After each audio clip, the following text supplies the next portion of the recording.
Hunting or Bust, The Journey Onward by Master Atlan, Chapter 8, T-Trailer. Tamura Weapon Manufacturing Center, the young lady yelled on the sidewalk as she pointed to the building with intricate designs behind her. She was waving a sign over her head and doing everything she could to get the attention of the people around her. Getting ready for the new year at the training school. Don't have a weapon yet? Come to our shop and we'll help you make the best weapons imaginable. We guarantee it. The civilians of the outer stretches of the city spared some glances towards the girl advertising the store before they just continued walking. The girl with the brown hair frowned before she started spinning the sign again. Come on, come all. Get an idea for a weapon. Want a certainty that it will never break? Come to the Tamura Manufacturing, the best weapon creation store in Remnant. Hey lady. Tenten looked to the side to see a group of boys and girls only a few years younger than her with interested and expected expressions. The boy in front, leader by what Tenten guessed, walked forward and asked, "We're going to school soon and we got to make our weapons. Is this a good place?" Tenten nodded eagerly to help get more customers for the family business. Definitely. My family shop is the best place to go, guys. If you want some weapons that won't break against any grim you face, then look no further. I don't know. One of the girls said, uncertain that this little unknown shop would actually be useful in making decent weapons. This place is small compared to the other shops, and it seems pretty crappy too.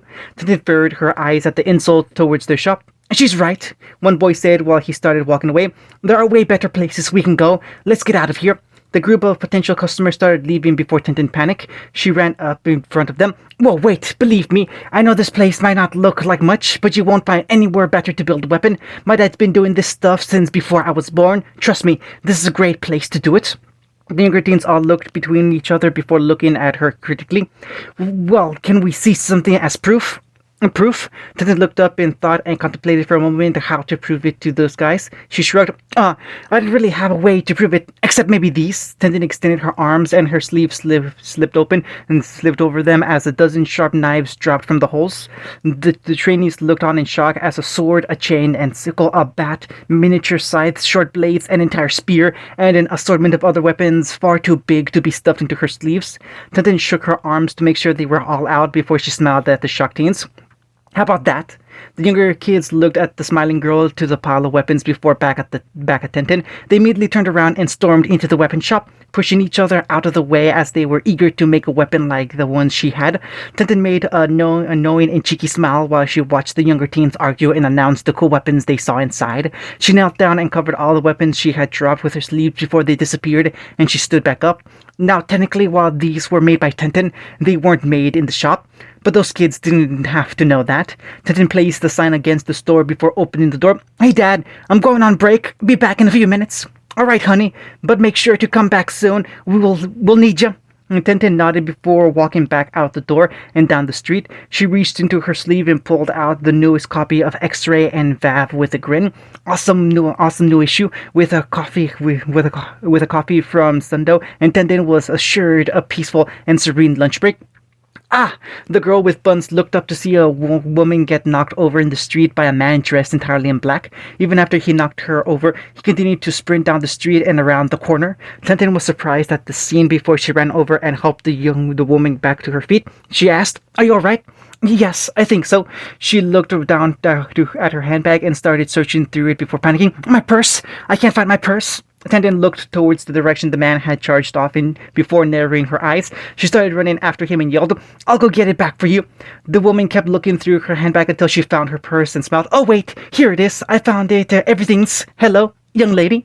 Tenten was sprinting down the street while looking around the area to try and spot the purse thief. After some searching, she finally looked down an alley and spotted three men, two humans and a faunus, dressed up in black, talking about a large truck. "What took you so long? Sorry, I got held up hacking the security cams. It took longer than I thought." If you're done, then let's head out. We need to make it before... Hey!" The group of people in black looked towards the exit of the alleyway to see a girl with hair done up in buns, with a white blouse with long sleeves and long baggy red pants. She pointed at one of them. "You give back that lady's purse." The group was all silent before they looked at the member of their group being accused. The faunus, a large muscular man with antlers, deadpanned. "You stole a purse?" "No, I didn't steal from anyone. Not yet, at least." He glared at Tenten. "I didn't steal from that lady. I just knocked her over." I'm gonna need some proof, Tintin announced while placing her hands on her hips defiantly. The covered man just groaned before hastily yelling, "Look, kid, get out of here now before you become a part of something you wouldn't." Both doors of the truck swung open and two unconscious drivers fell out. A man and woman popped out of the doors. "We're set. Let's get moving before the cops." Everyone looked between the two people that had occupied the truck towards the girl with buns in her hair. Tintin blinked in surprise before absently stating, "You didn't steal from the lady? But you're gonna rob a truck? Oh, that is so much worse than stealing a purse. Get her!" One of them yelled before the deer fondness, and another man charged at the girl with terrible luck. Tintin frowned and reached into her sleeve before pulling out a sickle and chain. She spun the weapon by its hilt before chucking it at the human who was barely managing to dodge to attack. Tintin drew her arm out, and the chain stretched out threefold before she pulled it back and wrapped the chain around the robber. She flicked her arms and pulled the man off his feet before slamming him down into the pavement. The large fondness continued charging forward, and Tintin had to let go of the chain to backflip away from his attack that cracked the concrete. The girl landed a few steps away, but then had to start ducking and stepping away as the large man started waving his fist and throwing kicks at her. Tintin was barely able to evade the swipes of his massive fist before two metal escrima sticks slipped out of her sleeve, and she blocked his punch. His fist took mighty swings and nearly bashed in her skull, but Tintin skillfully warded off the attacks with her weapons. With each strike, she parried his fists with her sticks and saved herself. She weaved back as he lunged forward, and she slammed her escrima down on his knuckles with a resounding thud. He flinched back and grabbed his hand before he looked back up in time for Tintin to swing the metallic stick into his chin and knock him back. But as the fondness tumbled over, the other man untangled himself from the chains and jumped over him to land a kick on Tintin's chest. She fell back on the pavement and had to roll along the ground as his foot came dropping down near her head. She came back up to her knees and threw her arms out as two knives with wires flew out of her sleeves. The robber flipped in the space between the two knives and did a quick step into until he stood directly in front of her. Tintin had to block as the man started sending a flurry of quick kicks at her, switching legs with each kick and almost catching her off guard. But when one of his kicks landed directly on her forearms, he yelped and jumped back in pain. He rubbed his aching shin. "Ah, what the hell? Are you made of iron?" And Tintin smirked. The large fondness came running in from behind, and Tintin narrowly avoided his clothesline. She swung her arms, and two maces came swinging out on long chains. She gripped the chains and started swinging the flails by a point around the fondness, but he started turning and ducking the spikes, narrowly avoiding injury while advancing on the intruding girl. When the large man threw a punch at the quick girl, she nodded and wrapped an iron wire around his wrist. She stepped back and yelped when the other man came jumping in and kicked her in the side. She fell to the ground but jumped back up as he came kicking at her, wrapping a second wire around his ankle and tightening it. With one tied by the fist and another by the ankle, Tintin jumped back and pulled two large knives out attached to the wires. She turned around and threw them over a lamppost. When they swung over the bar, she came running in and grabbed the knives before pulling them down with immense strength. "Ah! Oh shit!" The fondness and the man were pulled up by the wires and left hanging from the lamppost while thrashing around wildly. Tintin wiped the sweat from her brow and smiled proudly at catching the two criminals. The three robbers by the truck looked at the scene in surprise. One guy spoke in shock. "Did she just catch them both by herself?" "Yep. This is what happens when a shady guy like you walks around and knocks people over." Hey, this wasn't my fault." "Well, whose fault is it?" "Hey, idiots, stop yelling in my ear." The female robber yelled at the two men arguing and sighed angrily. She rubbed her face. "So who wants to try her next?" The two men looked at her expectantly and she gave them a dry look. "Are you kidding? Hey, I'm the driver. And I take out the cameras and the fences." She shook her head. "Men, don't ever leave them to the necessary jobs." She jumped out of the truck and started making her way over to Tintin with a sway in her step. Tintin looked over in time to see the new woman walk over and turn to face her. The woman reached behind her belt and took out two large black handles before pressing a button and making them extend into large curved blades. She started spinning them around in her palms while Tintin placed the foot back and prepared for another fight. The woman charged forward, and two knives slipped into Tintin's hands to guard. The robber thrust forward, and sparks flew as the large curved blades scraped against the combat knife. The sound of clashing metal continued as the robber spun her blades to adjust the distance and more effectively attack as Tintin blocked with a focused look. The robber kicked up her leg, and Tintin went to block, but was tricked when it turned out to just be a feint. She lunged forward and knocked Tintin back with a strong blow, before spinning around and bringing her blades back down, knocking the weapons out of her hands. Tintin flipped back and a metal staff slipped into her hands before she started spinning it around her shoulders. She took hold of it again and thrust it forward as the robber blocked her strike. Tintin spun her weapon around and started aiming for her opponent's legs and head, but was only met with the blunt of the blades. The two women started stepping back and forth as they took every opportunity to attack. The robber parried the staff being aimed at her body and danced around with her blades swinging at Tintin. And Tintin leaned forward but continued to spin her weapon over her back to catch the bladed woman off guard. The woman swiped the staff away from her and leapt over Tintin's head while swinging her curved weapons against the girl's metal staff. She forced Tintin down onto one knee before landing behind her and slamming the blades down on her staff again. Tintin flinched when every heavy strike of the woman's blades shook her shoulders. Tintin struggled for a moment before finding the perfect moment and pushing the blades back with her weapon. She made a quick strike against the robber's knees and staggered her before swinging it up and knocking her back on her butt. She bounced on the street before rolling over her shoulder and back onto her knees in time to see Tintin descend on her with her staff over her head. She tensed her arms before leaping to her feet and blocking the staff before following through and knocking it out of her hands. The staff flew out of Tintin's hands and she flew back until the robber grabbed her leg and threw her up and then into the ground. She bounced off the concrete until the woman finished her off and smacked her in the side with her blades. The young lady slid across the street until she stopped moving and was lying face down. The female robber stood there silently while catching her breath. She ran her fingers over the grip of her blades before exhaling deeply. "Nice fight." "Yeah, great job. Can you get us down now?" she growled angrily before looking up at her fellow criminals hanging from the lamppost. "I should leave you idiots up there as a present for the law enforcement. Might teach you something. Hey, are we clear now?" one of the guys in the alley inquired. She yelled back, "Yeah, she's out cold. Pull the truck out and we can finish this up. We gotta hurry." "Got it."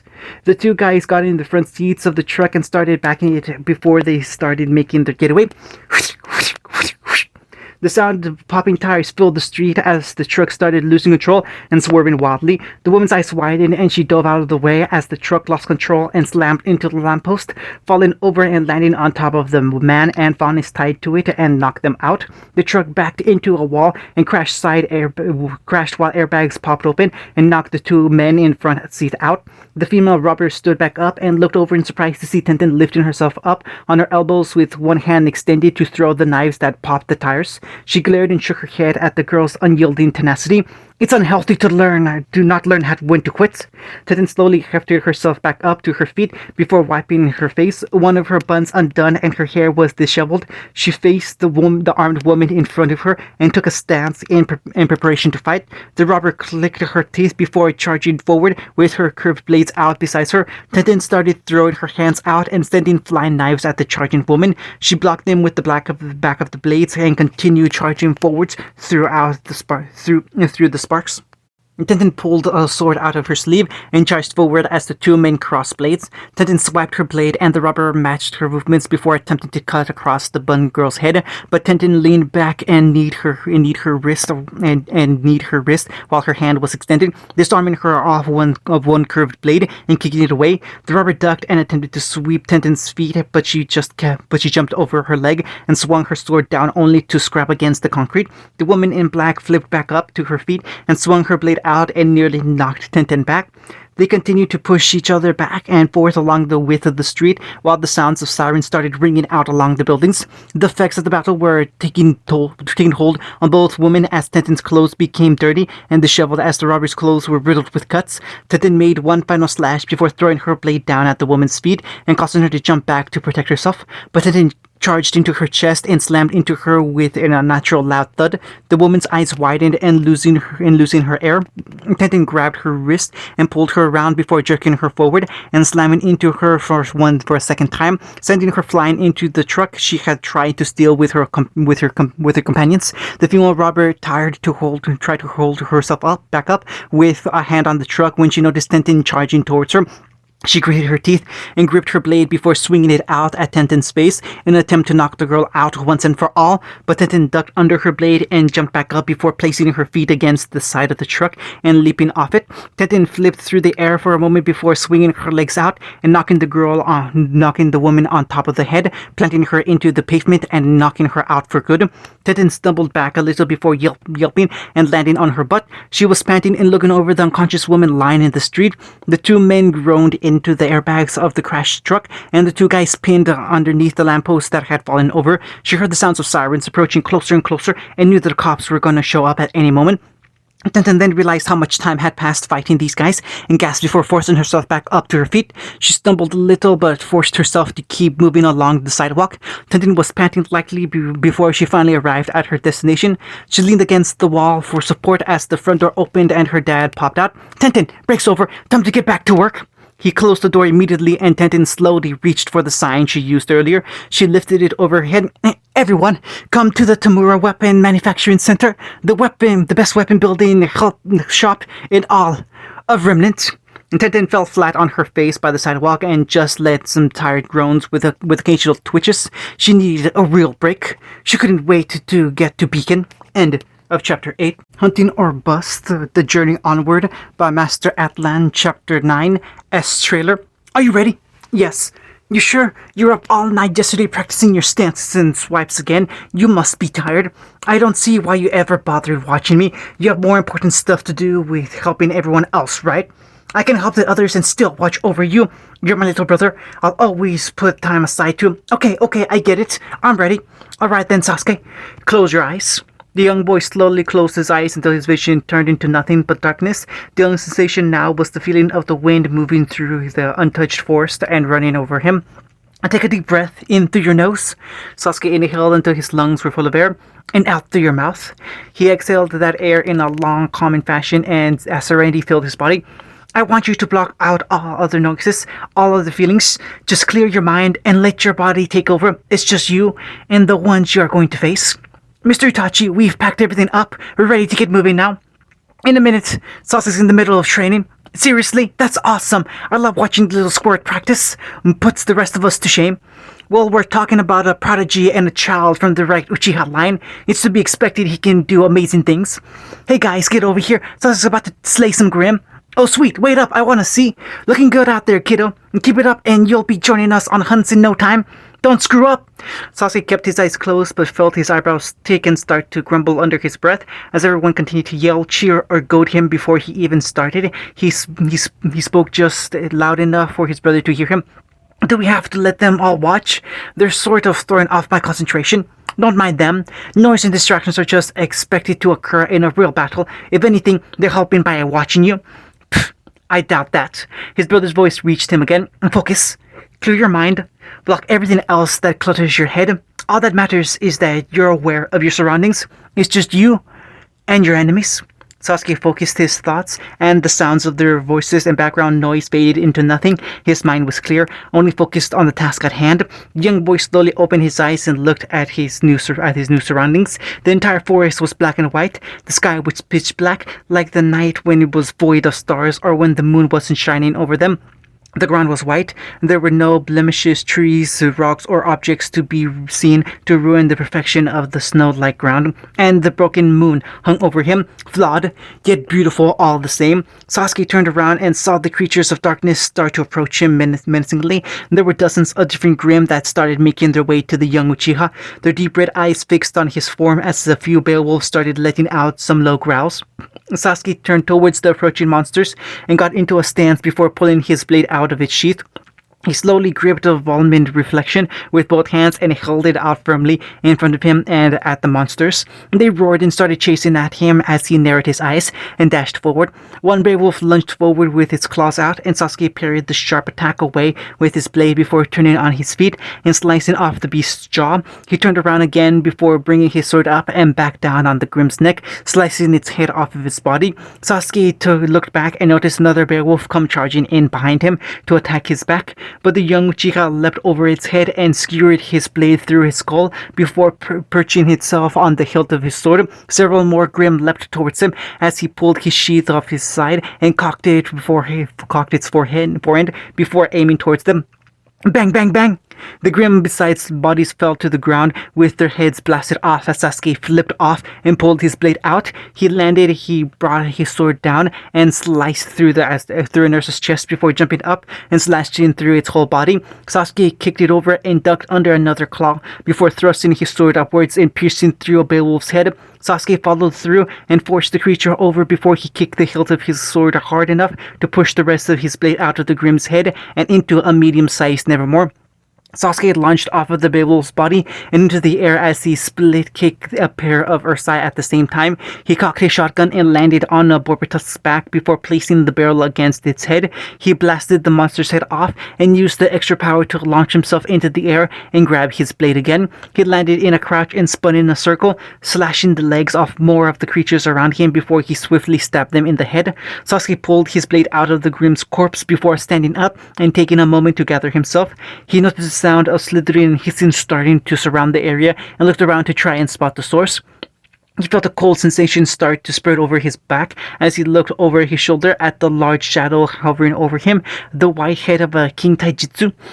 Then slowly slithering in front of him was the black head. The two snakes' heads methodically swayed and circled around the young Uchiha like they were set to their own internal rhythm. Sasuke narrowed his eyes and made sure that both heads were still just on the ready as he slowly ran his fingers over the grip of his sword. The black head jutted forward and Sasuke diverted its bite by swinging his sheath against its mouth and forced it to the side. The white head lunged down at the young boy. After he had swatted its twin butt, Sasuke jumped away from it before flipping away as far as possible. Sasuke lifted himself off the ground and watched as the two snake heads started barring their massive fangs at him. They lurched forward and attempted to bite down the young swordsman again before he jumped over the white snake's head and rolled on its back before running along its body. The black head came flying down at him, and Sasuke had to block its fang with his sword, and sparks flying near his face as the tooth scrapped along the steel. As the black head flew by him, the white head had turned around and snapped at him as he fired his gun in the air and was able to barely dodge the bite. Sasuke slid across the white earth and held out both his sheath and sword as the two snakes' heads slammed against them. Sasuke struggled to keep his guard up as the two massive heads of the King Taijutsu continued to force him down. His footing finally faltered and Sasuke was thrown backwards with amazing force and bounced off the white ground several times. He finally just started to roll over the ground as the two snakes hissed and bared their fangs at him. Sasuke groaned and weakly lifted himself back up on his hands and knees as the double-headed snake darted towards him with a menacing hiss. Sasuke looked towards the white and black grim monster with his eyes changing from the normal onyx black to deep red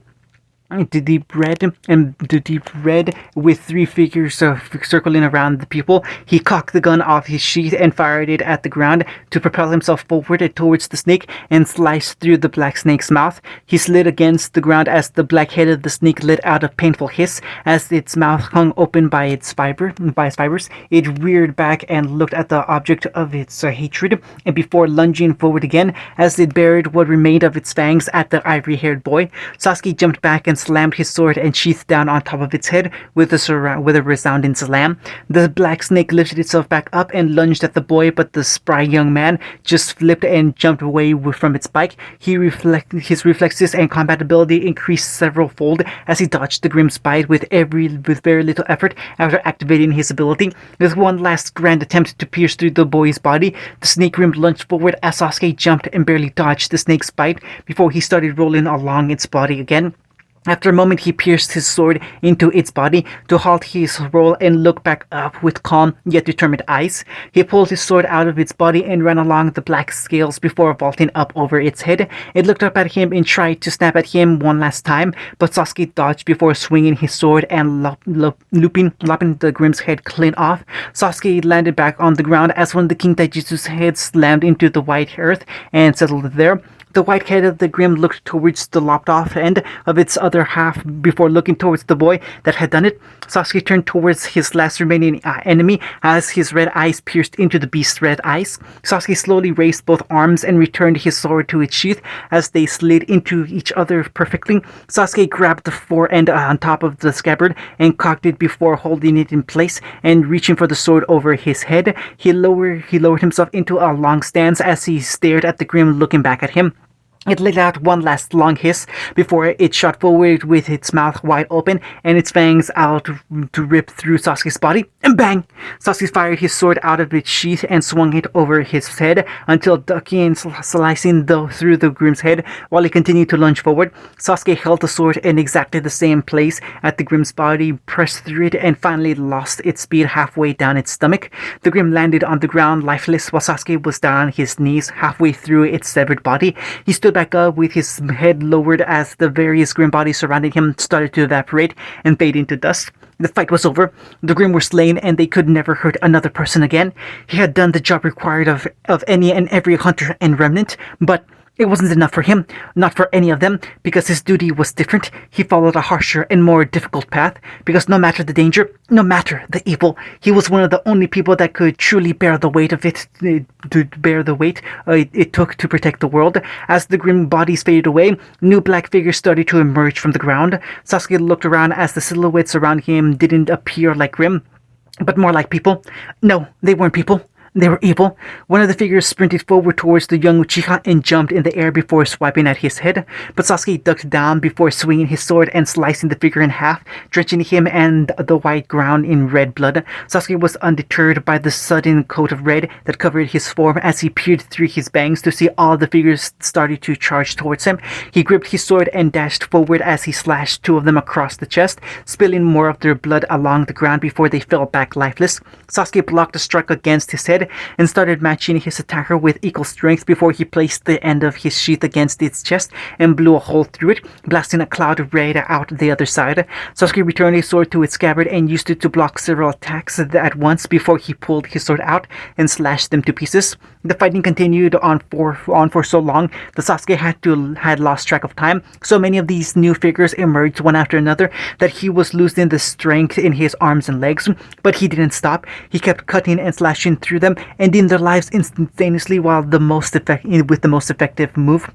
That was how he was taught, so that when the time came for him to take up the mantle, he would be prepared for anything. Sasuke swung his sword through the neck of the last figure and was left standing alone, gasping for air as his eyes changed back to their standard black. The once beautiful and pristine white earth was now drenched with blood as far as the eyes could see, and Sasuke struggled to catch his breath before trying to take a step forward. Instantly, the blood covering the ground flew up into the air and formed red chains that wrapped around Sasuke's shoulders, chest, and legs. They flew upwards until they reached what remained of the moon and secured themselves around its massive celestial body. He groaned and yelled, struggling and failing to escape the constraints that bound him to that spot. With one last guttural yell, Sasuke screamed to try and free himself before he fell to his knees and remained there in the silence. He could not deny the path set behind him. He was destined to follow the path set before him. This was the life he and so many before him were tasked with taking, and it was the life only he could take, because only they were strong enough to withstand the burden that came with the actions they made for the greater good of so many others. The chains were severed. Sasuke's eyes widened as he stumbled forward on his hands and knees. He blinked in shock before sitting up and looking at the figure that stood behind him with a sword out and slashing through the chains that once held him. But this figure was different from all the others so far. His body was clear, a stark difference from everything Sasuke had come to expect and known from the others. The figure turned around and looked down at Sasuke with calm but uncertain eyes, something Sasuke never believed he would see in someone else but himself. They just stared silently at each other before the standing figure reached out and offered his hand. Sasuke stared at it like it was a completely new concept for him. He knew what he was supposed to do. It was what he had been learning since he was a child. But now, Sasuke Sasuke was pulled out of his daydream when he heard Naruto's angry and desperate voice be ringing out from the scroll in his hand. Sasuke blinked and looked around in surprise as he realized where he was again, sitting on the edge of another roof near the warehouse, waiting for Naruto to notify him on the progress of the theft. Sasuke placed the scroll next to his ear. Huh, what? What are you doing, you idiots? Did you not hear all the gunfire and me kicking ass? Sorry, Naruto. Sasuke looked behind him at the empty rooftop and the solidarity he found himself in. He continued, I was, thinking about something. Pull your head out of your ass and get down to the warehouse. I knocked a few soldiers out, but there are still a lot of them getting back up, and we can't open the cargo unless we have a security code, and I think one of these guys in chasing has it. Make sure the place is clear for us to run when I get back. Sasuke nodded. Roger. He closed the scroll and shut before putting it away and standing on the edge of the roof. Sasuke looked over the edge before standing still and looking over his shoulder one more time. No one was there. No one was watching him anymore. From here on out, he was alone. He hated to admit it, but that was probably for the best. No one had room for traitors like him. Sasuke flipped his black hood over his head before he jumped off the side of the roof and prepared to secure their target. End of chapter 9.